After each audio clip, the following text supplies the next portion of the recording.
नमस्कार, मैं उमाशंकर शर्मा हाजिर हूँ फिर से एक नई जानकारी के साथ अपने यूट्यूब चैनल उमाशंकर शर्मा पर।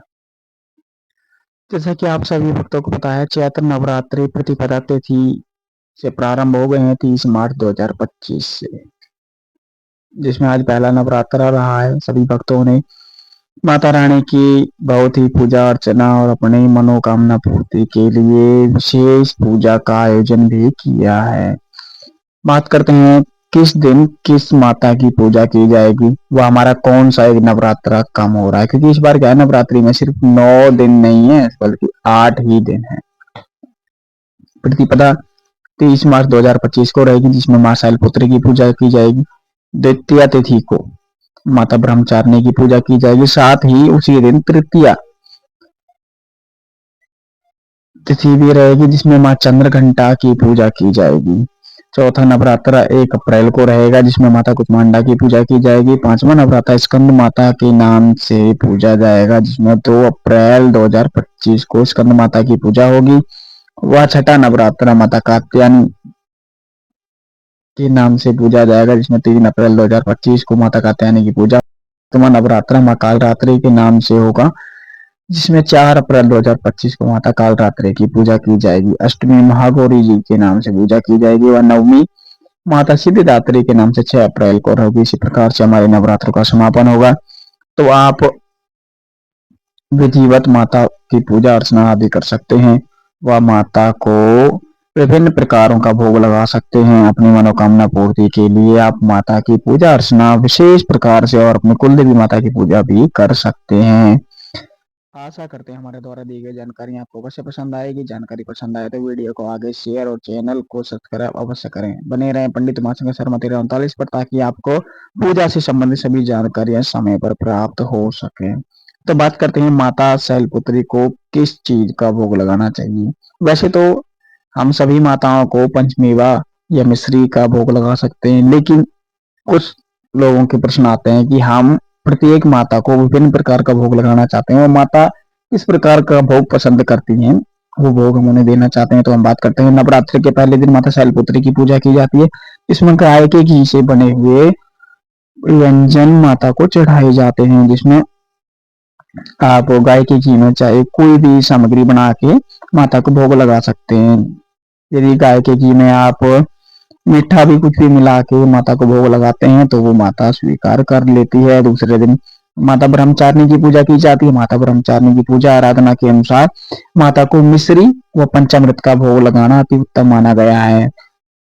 तो इस प्रकार से माता को मिश्री व पंचामृत का भोग लगा सकते हैं। तीसरे दिन माँ चंद्रघंटा की पूजा की जाती है। माता चंद्रघंटा को दूध से बनी मिठाइयों जैसे कि खीर, बर्फी आदि का भोग लगा सकते हैं। कोई भी दूध से बनी हुई मिठाई का भोग लगा सकते हैं। चौथे दिन माता कुष्मांडा की पूजा की जाती है। तो माता कुष्मांडा को जो है मालपुआ अति प्रिय है। हलवा भी और मालपुआ दोनों में से हम किसी का भी माता को भोग लगा सकते हैं, या हम दोनों का भोग लगा सकते हैं, जिससे कुष्मांडा माता अति प्रसन्न हो जाती है। पांचवें दिन स्कंद माता की पूजा की जाती है। स्कंद माता जो है ऋतु फल के अनुसार केले के फल को बहुत ही प्रसन्नता से स्वीकार करती हैं। तो हम माता स्कंद माता को केले का फल का भोग लगा सकते हैं। तो इस प्रकार से छठी नवरात्र के दिन माता कात्यायनी की पूजा की जाती है। अब माता कात्यायनी की बात करें तो माता कात्यायनी को शहद का भोग लगाना अति प्रिय माना जाता है। यदि हम किसी भी अपनी इच्छा पूर्ति के लिए, अपनी मनोकामना के लिए, अपने किसी भी कार्य को सिद्ध करने के लिए माता कात्यायनी की पूजा कर रहे हैं तो हम उन्हें शहद का भोग लगा सकते हैं। 7वें दिन माता कालरात्रि की पूजा की जाती है। माता कालरात्रि जो है उनको गुड़ का भोग अति प्रिय है। लड्डू का भोग भी उनको लगा सकते हैं, गुड़ का भोग भी लगा सकते हैं। तो इस प्रकार से हम माता कालरात्रि को भोग लगा सकते हैं। बात आती है माता महागौरी की। माता महागौरी की बात करें तो इन्हें नारियल से बनी हुई कोई भी मिठाइयां या दूध से बना हुआ कोई भी मिष्ठान अति प्रिय है। तो माता महागौरी को हम नारियल व दूध से बना हुआ कोई भी मिष्ठान का भोग लगा सकते हैं। और माता महागौरी के नाम से हम कन्याओं को भोजन भी करा सकते हैं, जिनमें कन्याओं को हलवे या दूध से बनी हुई मिठाइयों के व्यंजन जो हैं भोग के स्वरूप में परोसे जाते हैं। साथ ही नौवे नवरात्र में माता सिद्धात्री की पूजा की जाती है। माता सिद्धात्री को हलवा पूरी चना खीर आदि का भोग लगाया जाता है। वह कन्याओं को भोजन कराया जाता है। वह प्रसाद के तौर पर माता का प्रसाद भी कन्याओं में बांटा जाता है। वह अपने परिवार में विधिवत माता की पूजा अर्चना की जाती है। साथ ही बात करते हैं कि माता के व्रतों में नवरात्रि में किस प्रकार के नियमों की पालना करनी चाहिए, किन कारणों से हमारा व्रत जो अखंडित हो जाता है, हमें किन नियमों का पालन करना चाहिए। आशा करते हैं हमारे द्वारा दी गई जानकारी आपको अवश्य पसंद आएगी। जानकारी पसंद आए तो हमारे यूट्यूब चैनल उमाशंकर शर्मा 1339 को सब्सक्राइब अवश्य करें। तो बात करते हैं नवरात्रों में हमें किन नियमों की पालना करनी चाहिए। सबसे पहले बता देना चाहते हैं कि यदि किसी भी माता या बहन के मन में सवाल है कि हम माता के व्रत कर रहे हैं तो हमें उसका फल नहीं मिलेगा यदि हमसे कोई भी त्रुटि हो जाए, तो ऐसा नहीं है। माता जो है वो अपने बच्चों के लिए हमेशा ही भावुक रहती है।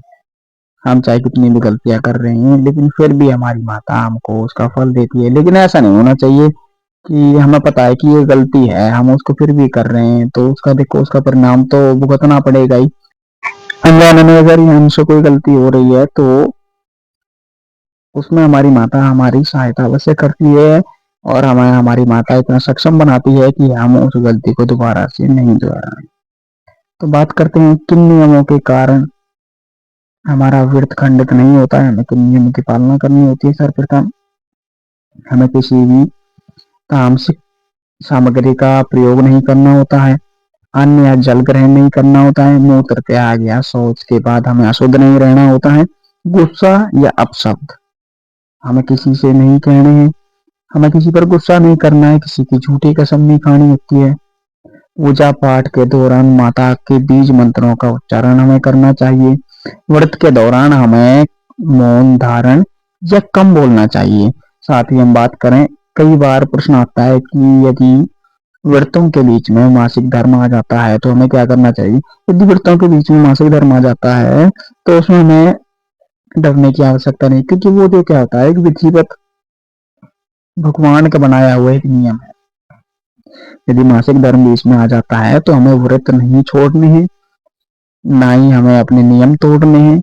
हमें करना क्या है, मंदिर में प्रवेश नहीं करना है, माता का ध्यान करना है और जो ज्योति चली हुई है, पूजा अर्चना चली हुई है, वो अपने घर के परिवार के किसी भी सदस्य से करवा सकते हैं।